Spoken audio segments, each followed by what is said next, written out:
I am not human, I am dynamite, says philosopher Friedrich Nietzsche in autumn 1888. His aim is the Transvaluation of Values, with which he attacks Western philosophy and Christianity.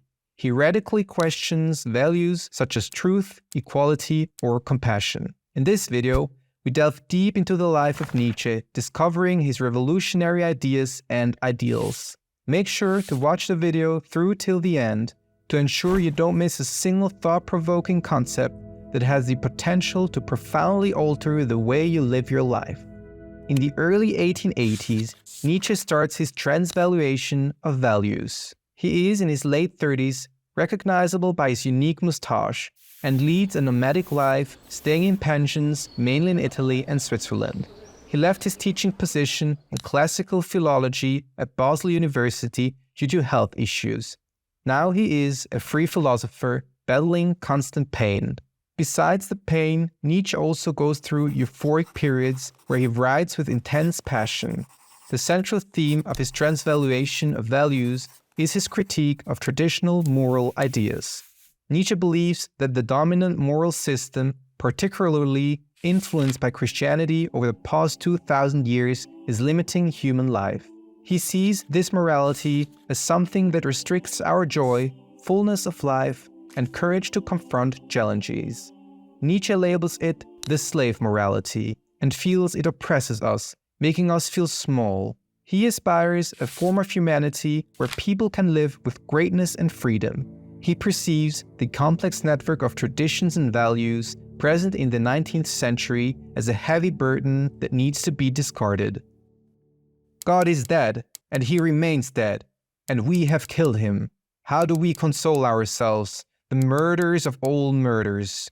This probably is the most famous quote by Nietzsche. It reflects Nietzsche's observation of his time and society.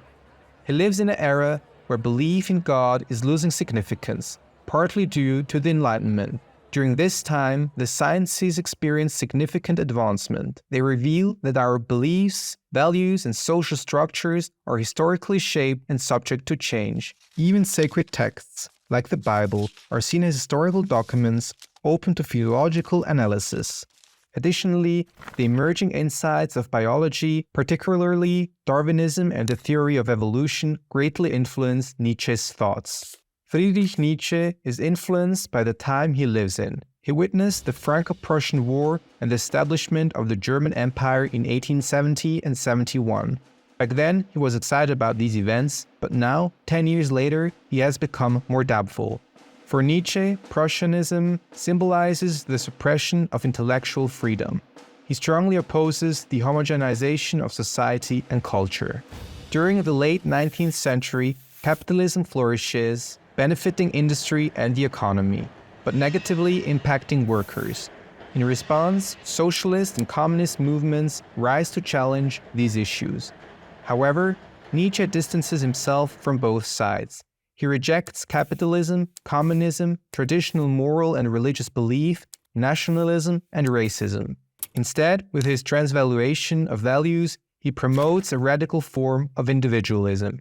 In individuals, insanity is rare, but in groups, parties, nations, it is the rule. Nietzsche calls for individuals who are strong, independent, and live with creativity and joy. He refers to them as free spirits. These free spirits should be prepared to face and conquer all the challenges and hardships life presents.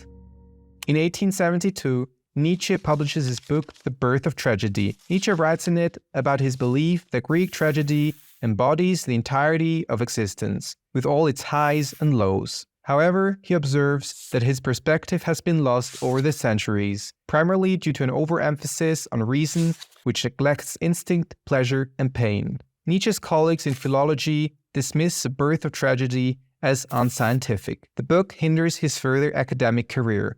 Even students start avoiding him. He continues teaching in Basel for a few more years, but his health worsens due to new pains and a stomach alignment.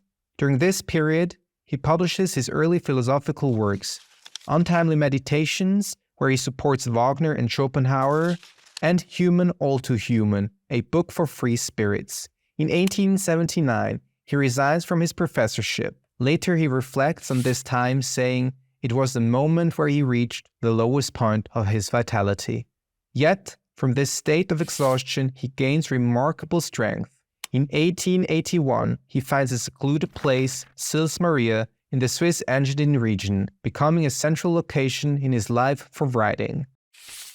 Nietzsche is critical of certain values that have been unquestionably adopted from Christianity, the Enlightenment, or the French Revolution, particularly the notion of equality, as it threatens individuality.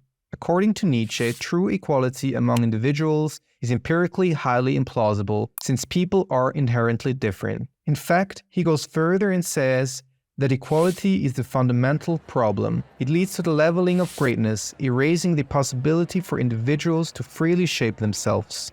The act of bringing everyone to the same measure, as if by a razor cut, annihilates the capacity for self-creation. Nietzsche also rejects the binary opposition of good and evil that arose from Christianity. Evil is for him an individual moral evaluation, not an objective value. He prefers to use good and bad instead. When a person with exceptional abilities acts selfishly to become even stronger, they may harm others in the process. However, this is not evil and has nothing to do with wickedness or brutality. They do it to improve themselves, which is seen as good from a Darwinian perspective, beneficial for the community that needs exceptional individuals to progress. In Thus Spoke Zarathustra, Nietzsche's most widely read work to this day, Nietzsche wrote, "I teach you the Superman. Man is something that should be overcome. What have you done to overcome him?" The prophet Zarathustra re-evaluates values and proclaims the death of God, dismisses conventional morality, and seeks to teach people strength, individualism, and affirmation of life. In 1886, Nietzsche publishes Beyond Good and Evil, aiming to initiate a philosophy of the future. He envisions new, real philosophers as strong leaders and lawgivers, and he considers himself their pioneer. However, his efforts do not bring the expected success. Over the next 2 years, he writes several works that boldly continue his critique of values, such as On the Genealogy of Morality and Twilight of the Idols. Nietzsche sees himself as a tempter. His reflections are experiments, daring to think about taboo topics and novel ideas. He also tempts his readers to think the unthinkable, a reference to the biblical tempter, Satan, yet another provocation. Nietzsche's last book, Ecce Homo, portrays him as a transformative force for the world. It includes chapters with self-confident titles like Why I Am So Wise and Why I Write Such Excellent Books.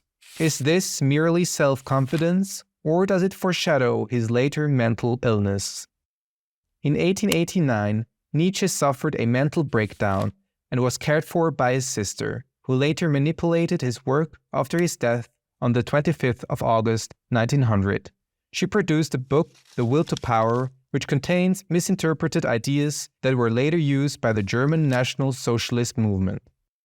Nietzsche's philosophy was not widely recognized when he was alive, but after he passed away, it became hugely influential worldwide and remains so even today. His unique ideas, such as emphasizing individual perspectives and questioning traditional values, have greatly influenced arts, philosophy, and sciences. Unlike the philosophers Kant and Hegel, Nietzsche didn't have a strict system in his work. His thinking was always evolving, and he enjoyed provoking thoughts and ideas, even his own. Nietzsche is the philosopher who can best teach us to approach values with creativity and openness. Values are not fixed and unchangeable principles that we must discover and accept without question. Instead, values are constantly evolving and are shaped by us. They are means of understanding ourselves, the world, and our fellow human beings. Thus, we must recognize that values are by no means set in stone. On the contrary, they remain fluid, perpetually subject to change, urging us to always question and re-evaluate our values.